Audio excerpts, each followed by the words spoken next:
আমার লাড্ডু গোপালের হাইটটা কত আছে? এটা আছে 2.5 ইঞ্চি লাড্ডু গোপাল। কাপড়ের কাটিংটা নিয়েছি 8.5 ইঞ্চি লম্বা, 2 ইঞ্চি নিয়েছি চওড়ায়। হলো হেডব্যান্ডের কাটিং, এটা আছে 3.5 ইঞ্চি লম্বা, চওড়ায় আছে 1.5 ইঞ্চি।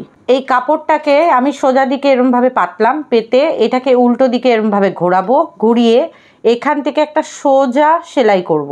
সেলাইটা আমি এইভাবে করলাম, এখান থেকে স্টার্ট করলাম, করে এরকমভাবে এনে এই ধার দিয়েও আমি সেলাইটা টেনে দিলাম। একটা সাইড ফাঁকা আছে আর একটা সাইড এরকম জয়েন্ট করে দিলাম। এই কর্নারটা আছে না, এই কর্নারটা হালকা করে কেটে দিতে হবে একটু, এই দিকের কর্নারটা আর এই দিকের কর্নারটা, দেখবেন আবার সুতোটা কেটে না বেরিয়ে যায়। ব্যাস এরকম কাট করে নিলাম। কাট করে এবার এটাকে উল্টো করব। দেখুন এটাকে আমি এরকমভাবে সোজা করে নিলাম।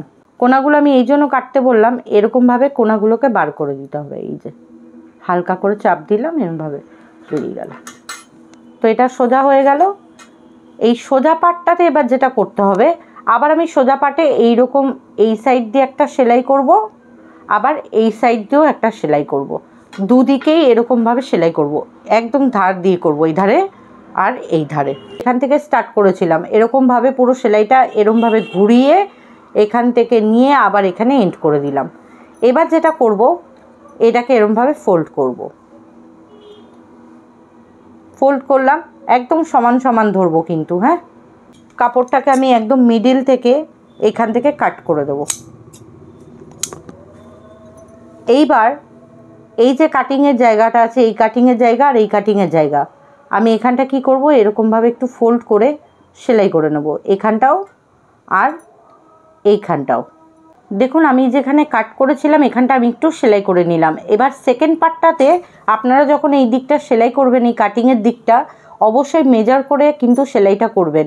এরকমভাবে মাপটা দেখে নেবেন আগে সমান হচ্ছে কিনা, ঠিক ততটা অংশ এরকমভাবে ফোল্ড করে ধরে নেবেন, ধরে এইবার সেলাইটা করবেন। এখানটা আমি সেলাই করে নিলাম। এইবার যেটা করবেন, এবার দেখে নিতে হবে আমার কাটিংটা কত ইঞ্চি আসছে। আমার 4 ইঞ্চি আসছে কাটিং। আমি ঠিক এখান থেকে 1 ইঞ্চি ছেড়ে এই জায়গাটা একটা মার্ক করব। নিচ থেকে আমি 1 ইঞ্চি ছেড়ে দিলাম, ছেড়ে দিয়ে এই যে এখানটা একটু মার্ক করলাম, এই জায়গাটা এখানটা এইভাবে ধরবো, ধরে একটুখানি সেলাই মানে জাস্ট জয়েন্টের জন্য এটার উপর এটাকে বসাবো, এইভাবে বসিয়ে সমান করে বসাবো।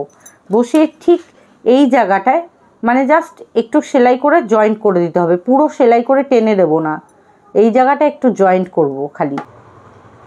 দেখুন আমি পুরো এতটা জায়গায় কিন্তু নিচে ফাঁকা রেখে দিয়েছি, এই জায়গাটা কিন্তু হালকা করে একটু জয়েন্ট করেছি। ব্যাস এটাকে আমি উল্টো দিকে এরকমভাবে ফোল্ড করব।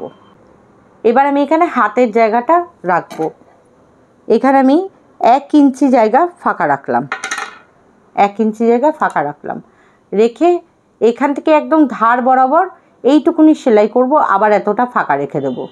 জাস্ট এখান থেকে এইটুকুনি সেলাই হবে, বাকি এতটা জায়গা ফাঁকা থাকবে। এখন আমি স্টিচটা করেছি, ঠিক হাতের জায়গাটা 1 ইঞ্চি ফাঁকা রাখলাম, করে একটুখানি এখানটা স্টিচ করলাম, করে আবার এতটা জায়গা ফাঁকা, 1/2 ইঞ্চি মতন জায়গা এখানটা ফাঁকা রেখেছি। সেম এদিকেও তাই করব। এটাকে ফোল্ড করব, করে 1 ইঞ্চি জায়গা হাতের এখানে মার্ক করব, বা এরকম সমান সমান দেখে এখানে মার্ক করে নিলাম, করে একটুখানি জায়গা আমি স্টিচ করব, করে এখান থেকে 1/2 ইঞ্চি জায়গা ফাঁকা রেখে দেব। কি দুর্দান্ত শেপ চলে এসছে দেখতেই পাচ্ছেন, আর এটা পরাতে ভেরি ইজি। ব্যাক সাইডে আমি ভেলকোটা সেট করে দিয়েছি এখানে গ্লুগানের মাধ্যমে, দেখুন। এবার যেটা করব, হেডব্যান্ড। এবার আমরা হেডব্যান্ডটা বানাবো। হেডব্যান্ডটার আমি মাপ আগেও দেখিয়েছি, দেখুন 3.5 ইঞ্চি লম্বা আর চওড়ায় আছে 1.5 ইঞ্চি। এটা কি করব, আমি উল্টো দিকে এইভাবে ফোল্ড করব, ফোল্ড করে আমি সেলাইটা শুরু করব এইভাবে, এখান থেকে স্ট্রেট সেলাই আনবো, এই ধার দিয়ে এখান থেকে স্ট্রেট সেলাই এনে এই জায়গাটাও আমি সেলাই করে টেনে দেবো। এটাকে আমি সোজা করে নেব। আমি এটাকে সেলাই করে নিলাম, সেলাই করে সেম ফর্মুলা, কোনাগুলোকে এইগুলোকে কেটে দিতে হবে হালকা করে। এবার এটাকে সোজা করে নেব। সোজা করার টেকনিকও আপনাদেরকে আমি দেখিয়েছি।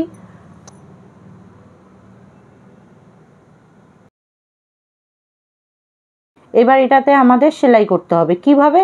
এখান থেকে স্টার্ট করব, করে এরকমভাবে স্ট্রেট এসে এরকমভাবে এই দিকটা ঘুরে যাবে। একদম চারদিক দিয়ে এটাকে সেলাই করে নিয়েছি। এইবার যেটা করতে হবে, এটাকে ফোল্ড করব, করে আমার তো ঠাকুরের মাপ একদম নেওয়াই আছে। এইখানে আমি ভেলকো অ্যাড করব। কিভাবে ভেলকোটা অ্যাড করব? এইখানে একটা ভেলকোর লাগাবো আর এইখানটায় লাগাবো। এই দেখুন, ভেলকো আমি কাট করে নিয়েছি। এতটা বড় তো লাগবে না, স্পেসটা ছোট, তো আমি একবার মেজার করে দেখে নিই স্পেসটা আমার কতটা লাগবে। আমি এতটা অংশ রাখবো, এই যে এতটা নিলাম, নিয়ে আবার এইখানটাও লাগাবো। তাহলে এটা কি হবে, এইরকমভাবে ফোল্ড করলে এখানটা অ্যাড হবে। এইভাবে ধুতি বানানোর জন্য আমি এখানে কাপড়ের মাপ নিয়েছি 4.5 বাই 4.5, 4.5 বাই 4.5, পুরো 4.5 বাই 4.5 আমি এখানে ধুতির জন্য মাপ নিয়েছি। এবার যেটা করব, এটাকে আমি ফোল্ড করব এইভাবে, ঠিক এইভাবে সমানভাবে ফোল্ড করব। সমানভাবে ফোল্ড করে এখান থেকে সেলাইটা স্টার্ট করতে হবে। এরকমভাবে সেলাইটা আসবে, এসে পুরো এত অবধি সেলাইটা হবে, আর উপরে পোর্শনটা থাকবে ফাঁকা। আমি এখানে সেলাইটা পুরো কমপ্লিট করে নিলাম। সেলাইটা কিভাবে করেছি একবার দেখিয়ে দিই। দেখুন এইরকমভাবে সেলাইটা হয়েছে। এবার যেটা করব, এই কর্নারটাকে হালকা করে একটু কাট করব।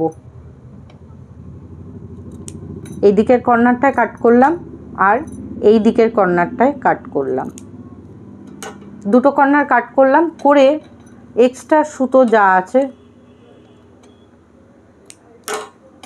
এবার এটাকে আমরা ঘুরিয়ে নেব।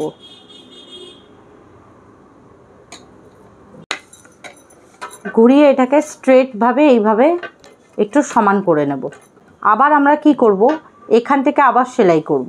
এখান থেকে পুরো এরমভাবেই আসবে, এসে এখানে সেলাইটা এন্ড হবে। আপনারা যদি এখানে কোনো লেস লাগাতে চাইছেন, লেসও লাগাতে পারেন, পার লাগাতে পারেন, যা ইচ্ছা। আমি এখানে একটু ডিজাইনেবল সেলাই করব। এখানে আমার কিন্তু সেলাই পুরো কমপ্লিট হয়ে গেল। আজকে আমি নীল শেডের কুর্তা পাজামা দেখাচ্ছিলাম, তো সেটা আমার অলরেডি বানানো হয়ে গেছিলো বলে অন্য কালারের আপনাদের দেখালাম। এই দেখুন সেম। এইবার কিন্তু খুব ভালো করে দেখবেন, এই পার্টটা কিন্তু ভেরি ইম্পর্টেন্ট। আমাদের এটা সোজা দিক, ঠিক আছে, সোজা দিক, আর এটা হলো মিডিল পোর্শন। আমরা কি করব, এই মিডিল পোর্শনটা ধরবো, এইভাবে এটাকে সমান করে নেব। ডান দিকটা আমাদের ফাঁকা জায়গা আর বাঁ দিকটা জয়েন করা। এটাকে এইভাবে রাখবো, রেখে এখানটা হাত দেব, দিয়ে এই পোর্শনটা ধরবো, এই কর্নারটা ধরে আমরা এই কর্নারের সাথে মিলিয়ে দেব। এইভাবে মিলিয়ে দিলাম। এইবার কেউ যদি এরকম লম্বা পা রাখতে চাইছেন সরু, তাহলে এই রকম রাখবেন। আদারওয়াইজ যদি কেউ একটু রাউন্ড শেপ চাইছেন, তাহলে রাউন্ড শেপ আগে এখান থেকে একটু কাট করে নিতে হবে, ঠিক আছে। কাট করে নিয়ে যেখান থেকে কাট করবেন সেখান থেকে 2 ইঞ্চি, এতটা ধরুন 2 ইঞ্চি রাখবেন, রেখে এখানে মার্ক করে এখান দিয়ে কাটিং হবে। কিন্তু আমি যেহেতু রাউন্ড শেপ করছি না, আমি এরকম টাইপের স্টাইলটা রাখবো, তো আমি পুরো এখান থেকে 2 ইঞ্চি মাপটা নেব। এই দেখুন পুরো 2 ইঞ্চি মাপটা আমি এখানে রাখবো, মার্ক করে দেব ঠিক রাউন্ড শেপে। এই দেখুন রাউন্ড শেপ করলাম, করে এবার এখান থেকে আমি কাট করব। এই পোর্শনটা একদম সমান করে ধরতে হবে, ধরে এই যে ওভাল শেপে আমি এখানটা মার্ক করেছি, করে এইখানটা আমি কাট করে দেব। এই যে কাট হয়ে গেল। কাট করার পর দেখবেন এখানে জয়েন্ট অংশটা রয়েছে, এটাকেও কাট করে দেব। এটা কাট করে নিলাম। এবার আমার কাছে কিন্তু দুটো পার্ট হয়ে গেল। এই দেখুন দুটো পার্ট আমার রেডি হয়ে গেল, ঠিক আছে। এইবার যেটা করতে হবে, আমাদের এখানটা জয়েন্ট করতে হবে। এইভাবে দুটো পায়ের অংশটা একদম সমান করে রাখবো, রেখে আমরা এখান থেকে যত আননেসেসারি উঁচু নিচু যা আছে এগুলোকে সমান করে পরে কেটে দেওয়া যায়, কোনো ব্যাপার না। কিন্তু এই পোর্শনটা আমাদের সমান করে ধরতে হবে, এই নিচের পোর্শনটা। পা দুটোকে স্ট্রেট রাখতে হবে, রেখে এইখান থেকে একটা স্টিচ হবে আগে, এখান থেকে একটা ছোট্ট মতন স্টিচ করবেন, কেউ চাইলে একটু বড় রাখতে পারেন। আমি যেমন এখান থেকে 1 ইঞ্চি মতন স্টিচ করব, জয়েন করলাম। এইবার কি করব, দেখুন এই 1 ইঞ্চি যেখানে মার্ক করেছিলাম তত অবধি আমি এখানে হোয়াইট থ্রেড দিয়ে এখানটা আমি সেলাই করে নিলাম। মিডল পোর্শনটা আপনাকে মার্ক করে নিতে হবে, এরকমভাবে আপনারা এটাকে মার্ক করে নেবেন যদি বুঝতে খুব অসুবিধা হয়। এই জায়গাটা এরকমভাবে মার্ক করে নেবেন। মার্ক করে নিয়ে এই মিডল পোর্শনটায় সেলাই হবে না কিন্তু, হ্যাঁ, এই জায়গাটায় যাবে এই রকম আর এই জায়গাটায় যাবে এই রকম, বাস দুটো কুচি এরকম পড়বে, তাহলেই দেখবেন সুন্দর এই যে রাউন্ড শেপের ব্যাপারটা এসছে এখানের এই দুটো পোর্শন এরকমভাবে ধরেছি বলে। ঠিক আছে, সেম ওই ধারেও আমরা তাই করব, করে স্টিচ করে আপনাদের দেখাচ্ছি। কমপ্লিট। এবার আমরা কি করব, এই কোমরের একটা পট্টি কাটবো। কোমরটা আমাদের কত বেরিয়েছে, 2 ইঞ্চি এদিকে আর 2 ইঞ্চি এদিকে, মানে 4 ইঞ্চি, 5.5 ইঞ্চি, 5.5 বাই 2 ইঞ্চি থেকে 200 কম, বা আপনারা 1.5 ইঞ্চিও কাট করতে পারেন।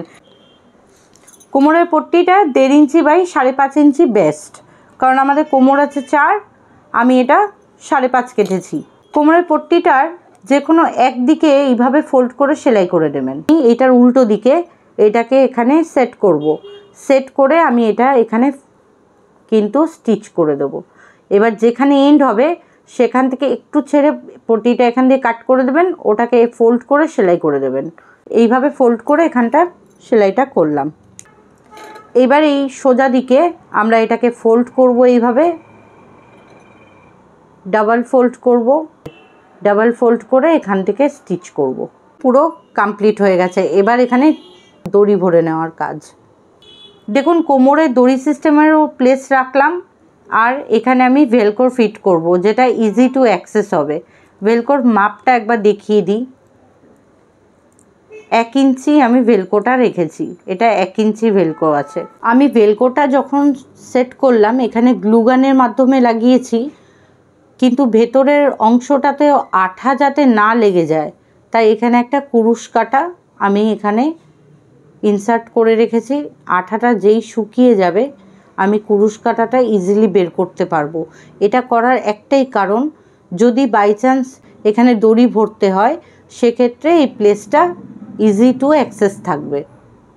তো আজকের ভিডিওটা আমি এখানেই এন্ড করছি। এই বাকি কাজগুলো এখানে কমপ্লিট করব।